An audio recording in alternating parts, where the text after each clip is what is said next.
would you say that in Tetro, has your view of family and stories become more optimistic, more bleak? How would you categorize it, maybe?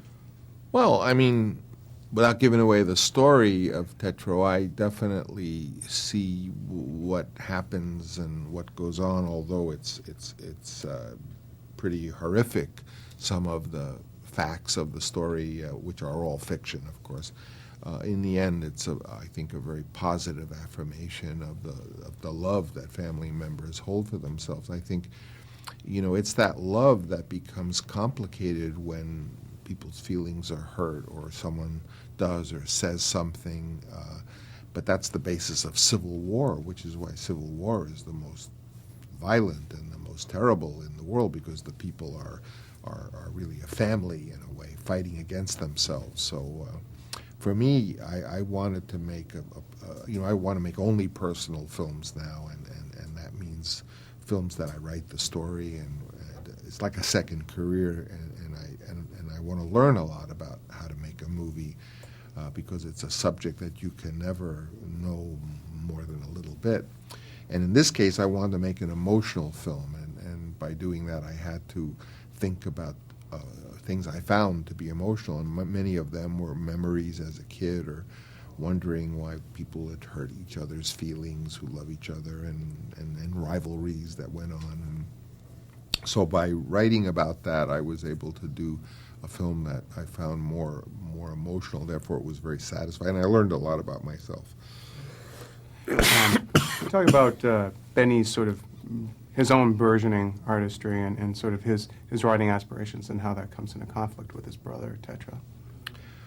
Well, his brother is a mysterious character, and something obviously had happened in the past when Tetro said he never wanted to see his family again and disappeared, and the kid was just, 7 or 8 years old, and he just totally idolized his brother, and his own creative aspirations were just because he wanted to be like his brother.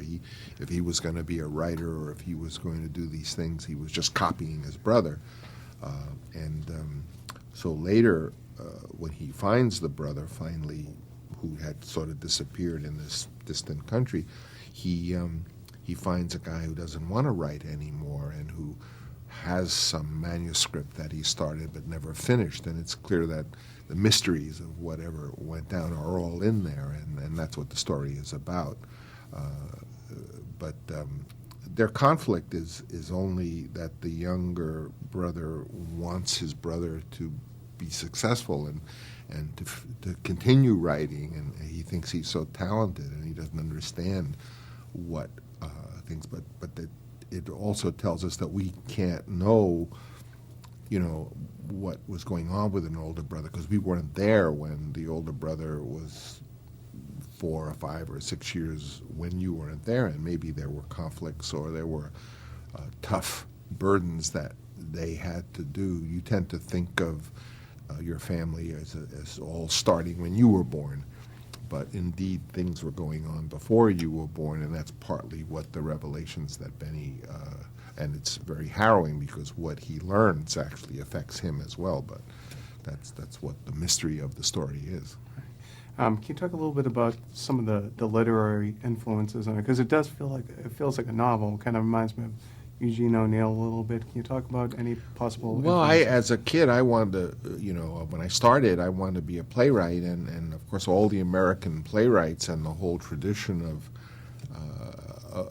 theater in the late 50s, when I was a theater major, was Tennessee Williams and Clifford Odets and Thornton Wilder, Arthur Miller, but also before was Eugene O'Neill as an important American playwright. And O'Neill was someone, he wrote many one-act plays, and he wrote many plays, but indeed his own personal life was very influenced by his father, who was an actor, and his mother and his brother, and that was the subject of some of his work.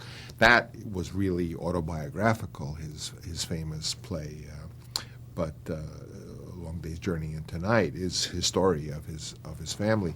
My piece is totally fiction. Nothing that the story has ever happened, but when you write even fiction that is related to emotions that you have, then you raid your personal life for specifics, things people might have said, or things that you remember happening, and you misappropriate them. You have something that your mother said that you put in the mouth of your father, or a lot of the Godfather lines, the famous lines that Don Corleone says, really were said by Mario's mother.